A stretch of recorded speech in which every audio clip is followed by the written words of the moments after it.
Hello, everybody. Welcome. I'm Janelle Shear, a Quality Improvement Advisor with Superior Health Quality Alliance. As you're joining, we'd like you to share who you are and where you're from. So in chat, if you'd please put your name, role, organization, and state. The Centers for Medicare and Medicaid Services selected us as the QIN/QIO for the Great Lakes region. Our goal is to collaboratively improve the quality of health and healthcare for consumers, patients, clinicians, organizations, and the communities we serve. I want to welcome you to this online event, Workplace Violence Prevention, Protecting Our Healthcare Workforce. We will address the questions at the end, but feel free to put your questions in the chat as we go, questions or comments. This session will be recorded and will be made available on the Superior Health YouTube channel.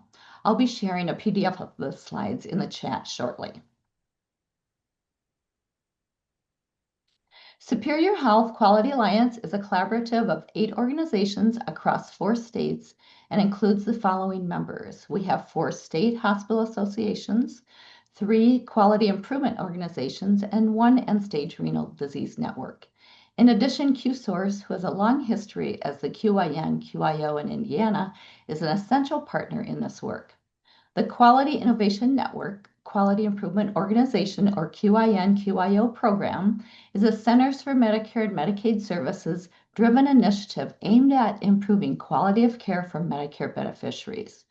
QIN/QIOs work in specific geographic regions to implement quality improvement strategies by partnering with clinicians and healthcare experts in hospitals, nursing homes, clinics, and other care settings. As I said earlier, Superior Health Quality Alliance, also known as Superior Health, is the QIN/QIO for the Great Lakes region, which includes the states of Illinois, Indiana, Ohio, Minnesota, Wisconsin, and Michigan. I'm happy to introduce our presenters today. Our speakers are Jenny Pritchett. She's a healthcare system leader for Superior Health, and Audrey Tate, a quality improvement advisor. I'll hand it over to you now, Jenny. Okay, thank you, Janelle, and welcome everyone. We hope that we answer all your questions today and give you the information that you need. And as Janelle stated, we're happy to answer any additional questions that you have at the end and provide any additional resources that you need as well. So to kick it off, I will go over the learning objectives for this event. Our presentation today is designed to build a shared understanding of workplace violence in healthcare and to provide practical and actionable guidance relevant to your daily practices and organizational responsibilities.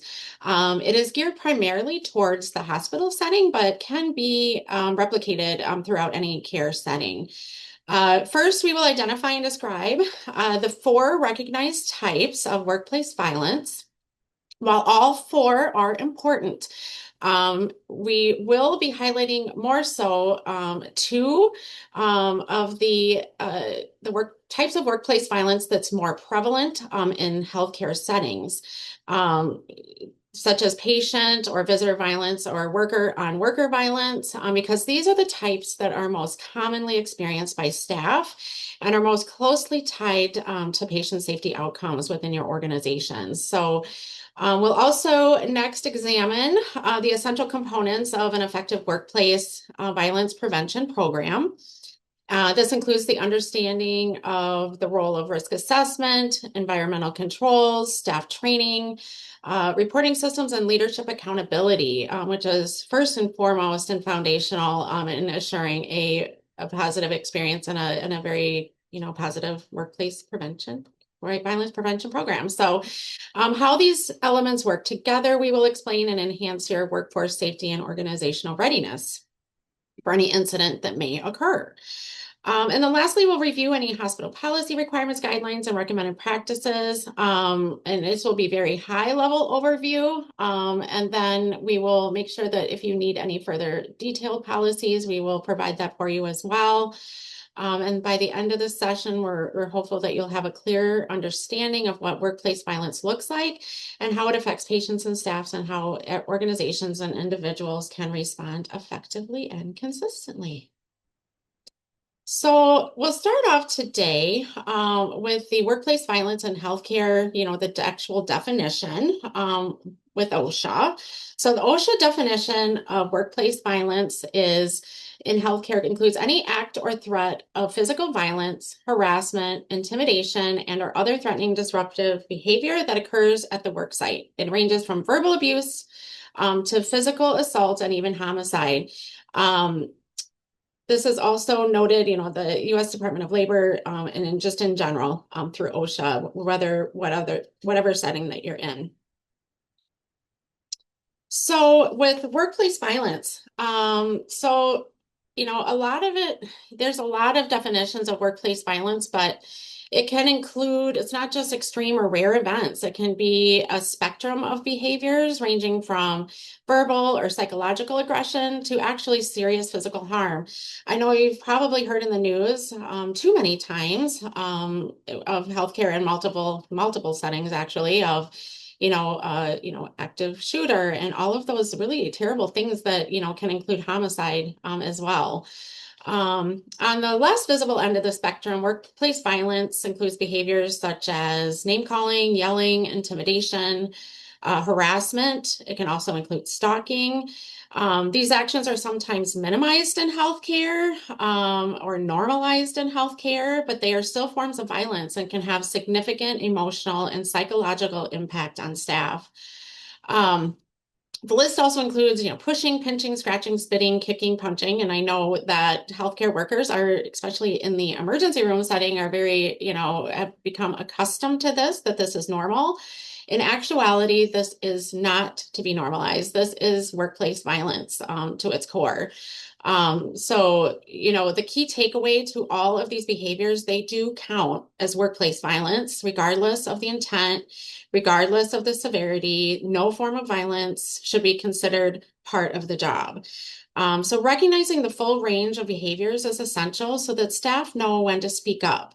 And that it's normalized to speak up and report these incidents and how organizations can intervene early before situations escalate.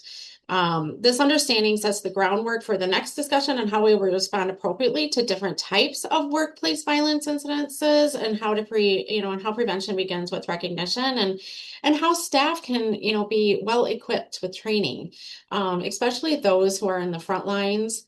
To be trained on de-escalation tactics, and what to do in the event of even something as serious as an active shooter. So with just some data here with incidence and trend rates, this shows this shows according to the American Hospital Association, this is the 2022 report, nearly half of nurses, actually 44%, which is a really high number, experience physical violence, while more than 2/3, 68%, were subjected to verbal abuse. And I think over the years, this has become normalized, that it's part of the job, and that's why we're seeing such high numbers, but we need to shift that. These numbers reflect routine encounters and not isolated incidents. Also, with these numbers also intensified during the pandemic, during COVID-19. We had a 2021 survey by the National Nurses United that found 31% of hospital registered nurses and other healthcare staff reported an increase in workplace violence compared to the pre-pandemic conditions. They had this rise was attributed to nursing shortages with staffing and then longer wait times, visitor restrictions, and heightened patient and family frustrations. And in my former work, as a chief nursing officer and leading nurses, I really noticed that, especially with the patients and visitors, with the visitor restrictions, especially when their loved ones were, very critical. There was a lot of anger. There was a lot of anger with that, and came, a lot of verbal abuse to the staff. So we don't want that trend to continue post-pandemic. And continue with the incident rates and trends, healthcare and social service workers. We can't forget about social service workers as well. They're at higher risk of violence compared to the other industries, as we all know. Actually, it is 5 times greater overall than other industries, which is staggering. When we look at injury data, the contrast becomes even more striking. The rate of non-fatal intentional injuries caused by another person in healthcare or social assistance sector is 10.4 per 10,000 full-time workers. So that's a lot. That is a lot. And in comparison to the rates across other private industries, which is 2.1 per 10,000. So healthcare workers are very much at the forefront of this and making this a better workplace environment. We need to understand this disparity. It's critical in justifying targeted prevention efforts and policy change and resource allocation specific to our healthcare environments. So, understanding the workplace violence in healthcare. So, as we had talked about initially, is physical assaults, threats, and escalating behaviors require comprehensive safety lens. And so understanding this is the foundation with the nature and scope of violence. So workplace violence in healthcare, it can be, a lot of it is verbal threats, but then it can escalate to the physical assaults. It can be hospitals, it can be clinics. It also can spill over obviously into the nursing homes or any other care settings as well. Healthcare vulnerabilities, we have emergency, and behavioral health units, which obviously face higher risk due to patient stress and high acuity. The impact on staff and care leads to injury. Burnout is a big one, especially during the pandemic and post-pandemic. It leads to job dissatisfaction, it leads to absenteeism and reduced patient care quality ultimately. Ultimately, this does touch the patient. Overall, because of nursing healthcare worker shortages due to job dissatisfaction and burnout. And we're all human, so it's going to affect us and it's going to spill over into our patient safety. Prevention and responsibility is another one. Proactive organizational efforts include leadership accountability and staff training to prevent violence. This is actually foundational. We need to have the leadership support, the leadership funding, and the leadership accountability in ensuring that staff are properly trained and they have the resources available to them to prevent these occurrences from happening. So as I described in the learning objectives in the beginning of our session, there are actually 4 types of violence in healthcare settings. But type 2 and type 3 are the most prevalent in healthcare, but I will mention the type 1 and the type 4 just for reference. The type 1 is not as prevalent in healthcare, but it involves criminal acts committed by individuals who have no legitimate relationship with the business or its employees, often occurring during like a commission of crime such as a robbery. So that is a type 1.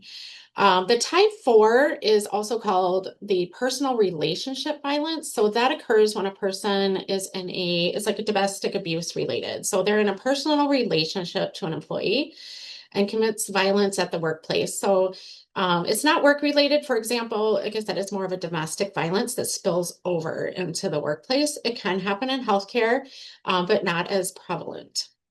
So today we're going to talk about the most common forms, which is the type 2 violence in healthcare, which is the most frequently experienced. It involves patients or visitors that are acting aggressively, often driven by pain, fear, anxiety, could be substance abuse related, cognitive impairment related, or mental health conditions are the most common.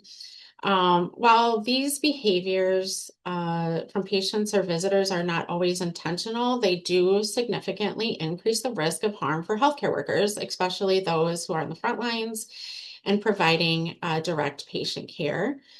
And then secondly, we'll be talking about the type 3, which is worker-on-worker violence, is often less visible but equally harmful. It includes like bullying, harassment, intimidation, and incivility. So those are the ones that we'll be tailoring most. And then the impact on the patient safety. So violence impacts patient safety overall. It just does. It disrupts communication, it increases errors, and it causes staff to hesitate during care. It causes shortages due to absenteeism and burnout, as I stated before. Strategies to address violence, tailored strategies like de-escalation training and respectful workplace programs help reduce violence and improve safety. So, and if you have, we can respond to you if there's you have need to know any trainings that are out there. We will be glad to help you with those resources as well. Audrey. All right, so some essential components of an effective workplace violence prevention program. Some top 4 would really be our leadership commitment, risk assessment and hazard control, staff education and training, and then incident reporting and post-incident support. So leadership commitment is a visible executive support prioritizing our staff's safety by allocating resources and enforcing the policies consistently. This is just really important so that our staff know that their leaders are behind them. They're enforcing the policies that we do have. Your policy is sitting, on the table, but it's not being enforced and it's not being effective in keeping our staff safe. Risk assessment and hazard control, so identifying high-risk areas and implementing environmental and administrative controls that reduce the risk of violence. Staff education and training. So training will equip staff with skills to recognize warning signs, be able to de-escalate conflicts before they result in forms of violence, and respond safely. And then finally, the incidents reporting and post-incident support. So clear reporting systems and a supportive post-incident care really enhances the recovery and organizational learning when instances of violence do occur.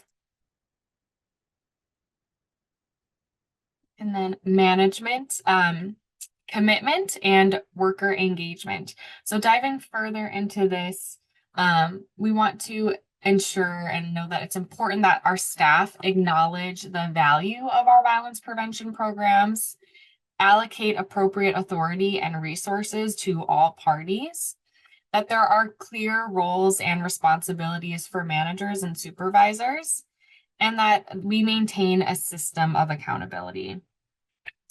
This can include, implementing quality improvement standards, especially after instances of violence, to take a look at our policies, maybe where there's some holes that we could improve our standards to reduce future incidences.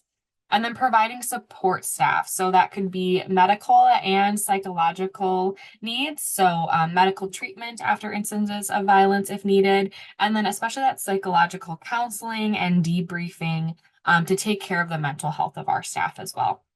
And then creating a structured reporting system.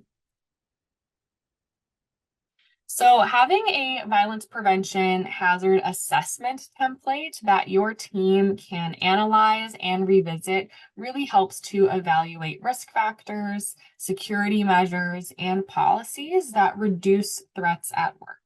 So your template should cover operations, security features, staffing patterns, lone work procedures, and authorization protocols. So this is, I know, maybe a little bit small to see right now, an example of a template, but something that we'd be happy to share with you, or you can find in our resources as well, if you would like an idea of what a template might look like for your organization. And then hazard prevention and control. So these analyses really help us to engineer controls and workplace adaptations to minimize risk.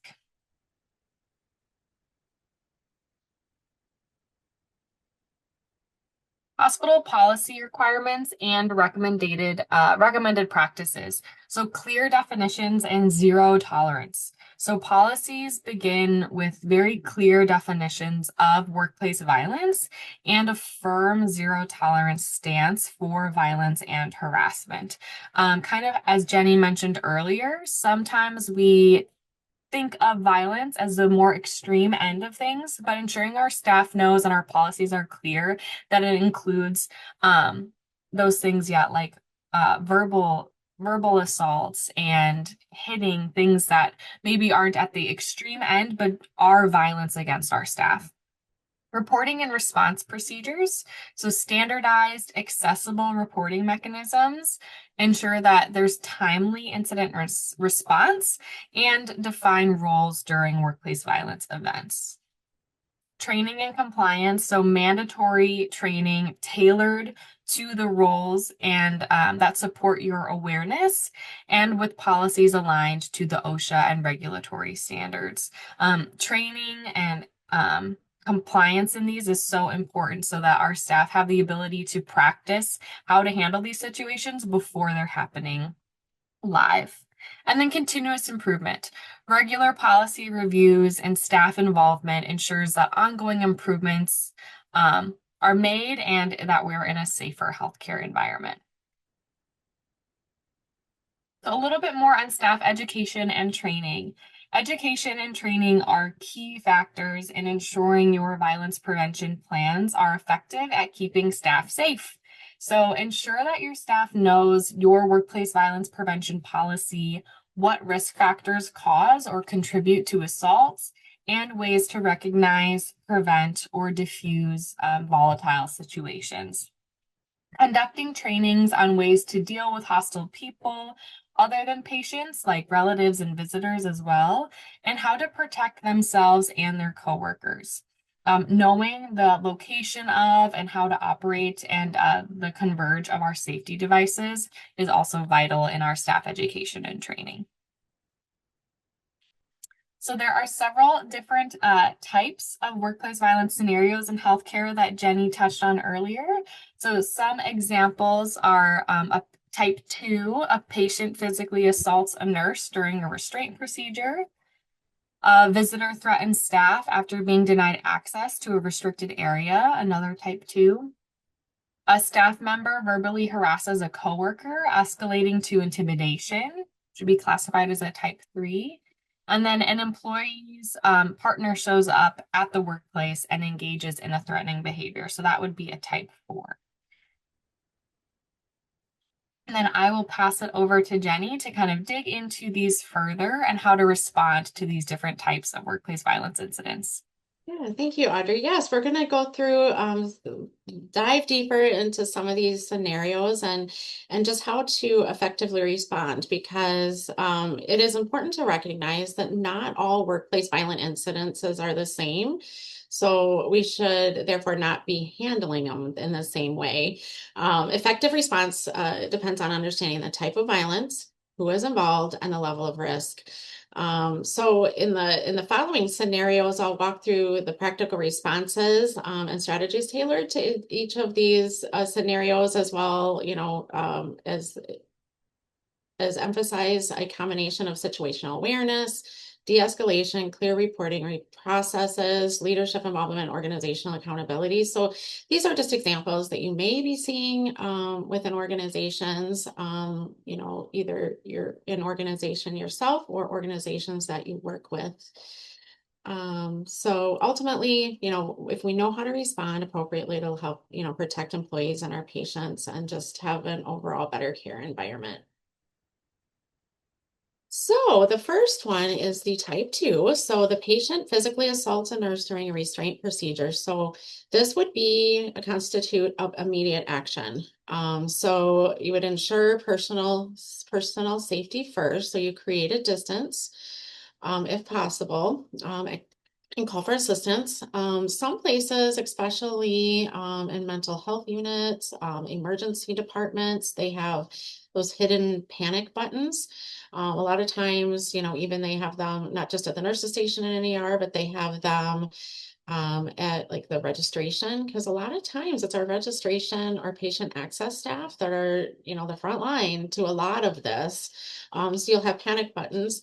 You may have overhead alerts depending upon the situation, or unit protocols. With OSHA identifies the patient to worker violence as a recognized hazard and emphasizes hazard prevention and rapid response measures. So you may find, a lot of resources on OSHA regarding this as well. So you would initiate a team-based clinical response. So depending what you have in your organization, you could do code gray, code behavioral emergency, right now we're really encouraging more the plain language, clear language with emergency responses. So if you have a code for physical like or behavioral threat, make sure you have that within your organizations.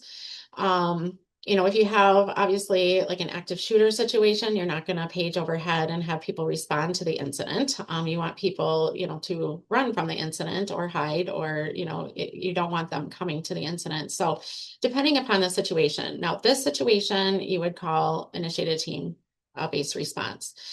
You would use trained de-escalation techniques because the goal is to prevent any threat from happening in the first place, and how making sure staff know when things are starting to escalate, when that time is to de-escalate the situation for prevention. So you'd use the calm voice, non-threatening posture, and clear and simple instructions. OSHA guidelines do stress the need for safety and health training and de-escalation and hazard mitigation. And as Audrey stated, this should be mandatory. It doesn't have to be for all staff, but certain staff that are at high risk for these situations to occur. This needs to be at the forefront and be made a priority within the organization. And another type 2 that we have is patient physically assaulted us during for this type 2, same incident. After the incident, so provide medical evaluation for injured staff and behavioral assessment for the patient. And I do want to emphasize too, just because, maybe it's a patient that has a mental health crisis, or a patient that, some of our elderly, have severe dementia or Alzheimer's, we can't write that off as, they didn't mean it. Well, that's fine. It can be non-intentional, but it's still an incident. It's still workplace violence with staff. So we can't just write those off as, well, they didn't mean it. They have dementia, they have Alzheimer's. It's still an incident. So I want to make note of that as well. So you would complete an incident report immediately. That is critical for trending and analysis compliance, education of staff, and improving processes. For those of you who are Joint Commission accredited, this is a requirement, workplace violence reporting, data collection, and analysis as part of your complaint program. Conduct a debrief, what led to the event, what safety improvements are needed, offer post-incident support, including counseling and follow-up. Joint Commission also emphasizes post-incident strategies and staff support. So you'd have some sort of debrief or some sort of policy on this. If you work in the ER setting and you have, or even anywhere in the hospital, and you have some sort of traumatic event for staff, such as, if you work in OB and you have loss of an infant, or if you have, a major car accident where you have, a lot of casualties and staff are traumatized, you'd have a debrief and you'd have support. Well, this also constitutes as that workplace violence events are traumatic and they need to be treated as such within organizations.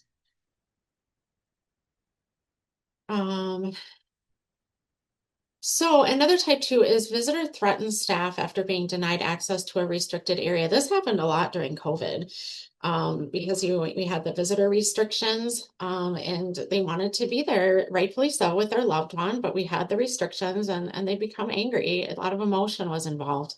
This is also immediate action where you maintain composure and communicate boundaries clearly, explaining the safety policy. Do not engage alone, notify security immediately, and position yourself near an exit. If the threat escalates, activate emergency response for your facility policy.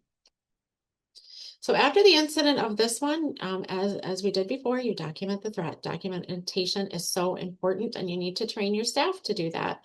This needs to become part of the process. Make sure there's as much detail as possible. What were the words used? What was the body language? Who were there as witnesses? This is also a Joint Commission requirement as well. Restrict future access if appropriate. There's, visitor restrictions, security flags. Review environmental controls is another, use such as access points, visitor screening processes, and security and staffing. And later on in our presentation, Audrey will show you examples of signage that you can put within your organizations. And I know a lot of organizations have already done that. That's, you know, has become a lot more common. That it's just when they come in the door, this is the expectation that staff are going to be treated with respect. Type 3 is worker on worker. So a staff member verbally harasses a coworker. So here are the immediate reactions with that. So you'd remove yourself from the situation if possible. Avoid engaging emotionally, which is very tough to do. But you need to try to engage, you know, avoid engaging and getting emotions involved. Report the incident promptly to a supervisor, human resources, or via anonymous reporting system if you have that within your organizations. OSHA has a general duty clause requiring employers to maintain a workplace free from recognized hazards, including interpersonal aggression. So chances are your human resources department has that within their, that keeps track or a log of that within their department. Supervisors must intervene quickly following the organization's zero tolerance policy for staff to staff harassment. So that should also probably most likely be in your human resources policies. If not, then we can help you with getting those. So after this incident, Human Resources or Management conducts an investigation. There'd be interviews, documentation review, and corrective actions. In the Joint Commission chapter, also on leadership oversight, you need to have that oversight, formal policies for workplace violence, including worker on worker behaviors as well. Implement coaching, discipline, or mediation depending on the severity and patterns, and monitor for retaliation, ensuring a safe reporting culture. And I think this also, you know, is part of, you know, a just culture system within your organizations that, you know, it's not just not having a toxic culture, you know, or preventing a toxic culture. This is part of workplace violence. This is not just, you know, oh, there's bullying is tolerated or things like that. This is workplace violence. So I think this is, you know, if anything with these, if that could drive home that, you know, there's a human resource responsibility with this as well. So if you talk about this in your emergency preparedness groups, or your clinical leader groups, human resources also play a big component in this as well. So type 4, domestic violence spillover. I did throw this in here because this could happen, even though it's not one of the most common, but it can happen. You've seen it in the news, you know, so I did put this in here for an employee's partner shows up and engages in threatening behavior, what you would do in this situation. So notifying security immediately, but I know a lot of critical access hospitals or smaller hospitals, you don't have security in your buildings. So it's who you ever have designated. So if it's, you know, house supervisors, is it your maintenance or whoever you have designated to respond to violence incidents, that's who you would notify. So this is a high risk scenario with very much potential because you have that personal involvement. It can escalate very rapidly. OSHA has guidelines on personal relation for this as a resource. It is a workplace violence threat category. It is considered that. So you would move the threatened employee to a secure location if possible, lock down or restrict the area access according to your facility procedure. And make sure that your policies and your procedures do have these different types of workplace violence in them because, like I said, they're not all treated equally. So after the incident, again, detailed incident report, support the affected employee, which may include any adjusted schedules, temporary relocation, escort protocols, assistance with restraining orders. Joint Commission, again, also emphasizes post-incident support and leadership accountability with workplace violence cases, especially those involving any intimidation or harassment. And then you need to review and strengthen any facility access controls, including visitor management systems and any badge restricted zones. Yes, and I think I will hand it over to Audrey. Perfect. Thanks, Jenny. So, record keeping and program evaluation. So, record keeping and continuous program evaluation are vital to supporting and improving your workplace violence prevention programs. So, some different record keeping and evaluation points to consider would include using the OSHA log of work-related injuries and illnesses, medical reports of work injury, workers' compensation reports, and supervisors' reports for each recorded assault. Records of incidents of abuse, records or reports conducted by your security personnel, verbal attacks or aggressive behavior that may be threatening. Keeping information on patients with a history of past violence or drug abuse or criminal activity, keeping that recorded on the patient's chart that can help our staff kind of prepare for what they're going into to have those de-escalation techniques top of mind before they interact with our patients if possible. Uniform violence reporting system and regular review of that system. Reviewing our staff safety and security issues, analyzing the trends and rates of illnesses, injuries, or fatalities that are caused by violence at our different sites.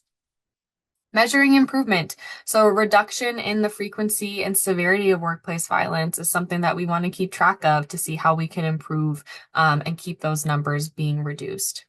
Surveying our workers before and after making job or worksite changes. So hearing directly from them on what they think will help. And then after we implement something, seeing how it's going and if there are any additional improvements that need to be made. Tracking recommendations, best practice research, and of course, complying with the OSHA and state standards. So there are lots of states with laws that increase the criminal penalties for violence against healthcare workers. So according to a 2024 through 2026 multi-state review, there are 31 states that have enacted laws that specifically criminalize or increase the penalties for violence committed against healthcare workers. So these often are elevating assaults to a higher level misdemeanor or up to a felony charge. So you can see the list of states there as well. So 29 of those have that felony or increased penalty, and then Texas and New York do have specific healthcare worker assault penalties under their state criminal codes. And then here are some examples of those posters that Jenny talked about earlier. So posters in your emergency departments, in your hallways, in your bathrooms, right at the door when you walk in, are great ways of showing patients, relatives, visitors, your policies and expectations of how they treat your staff. So you can include the criminal repercussions of assaulting a healthcare worker to further emphasize the seriousness of violence against staff. And you can kind of see that on the middle poster there. It highlights in yellow, assaulting a healthcare worker is a crime. So highlighting that you have a zero tolerance aggression policy, using an eye-catching phrase like caring for you shouldn't hurt us, or listing out what different forms of aggressive behavior might look like can be helpful to just be really clear to everyone entering our facilities that we take our staff safety seriously and the things that we won't tolerate being spoken to or done to our staff. So some more information on states where assaulting a healthcare worker is a felony. So a 2025 legal review reported that 32 states classify assault on a healthcare worker as a felony offense. So some examples include Texas, assault on a hospital personnel is a third-degree felony. In Florida, battery on emergency medical providers, including nurses, is reclassified to a felony. In California, battery against healthcare workers may result in state prison terms. In Wisconsin, threatening a healthcare worker is a felony. In Missouri, Maine, Nebraska, New Jersey, New Mexico, Vermont, and Tennessee, they all evaluate assaults on healthcare workers, assaults on healthcare workers to felony level crimes.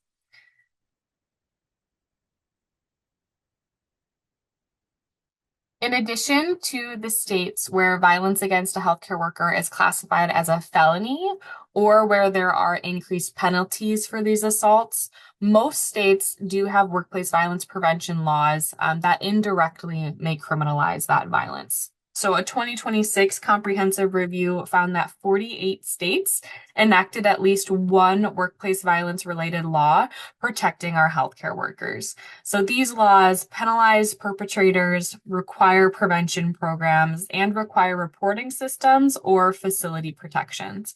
So that's nearly all US states are criminalizing violence toward healthcare workers in some form, which is great to see. It obviously hasn't stopped any violence from happening, but it is nice to be able to have those state protections for our workers. So here is a map that shows the states in blue are either automatically classifying these offenses as felonies or they elevate what might be an otherwise classified misdemeanor assault up to a felony charge when the victim is a healthcare worker. So you can see most states here.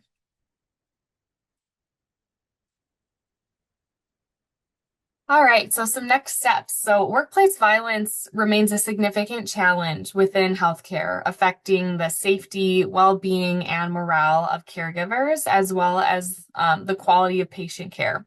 So by understanding the 4 recognized types of workplace violence and recognizing that types 2, patient and visitor to worker, and type 3, worker on worker incidents are the most prevalent in healthcare, organizations can more effectively anticipate and mitigate risks. So an effective workplace violence prevention program requires leadership commitment, structured worksite analysis, strong hazard prevention strategies, clear reporting pathways, and comprehensive staff training, all of which are emphasized in OSHA's advisory guidance for healthcare settings.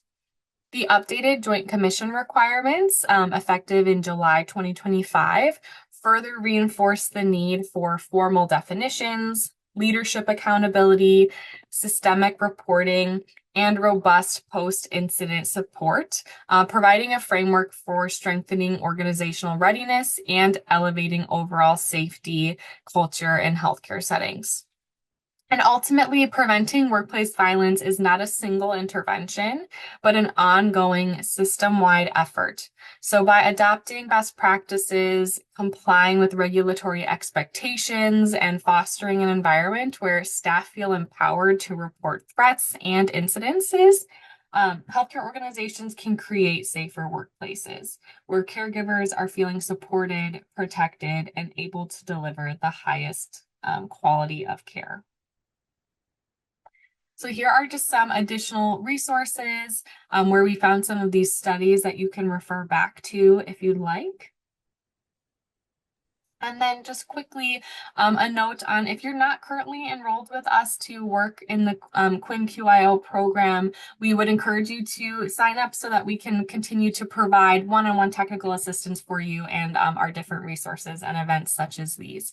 So please feel free to check those out. I know that Janelle will put these links in and the slide deck should be shared out with you as well if you'd like to refer back later.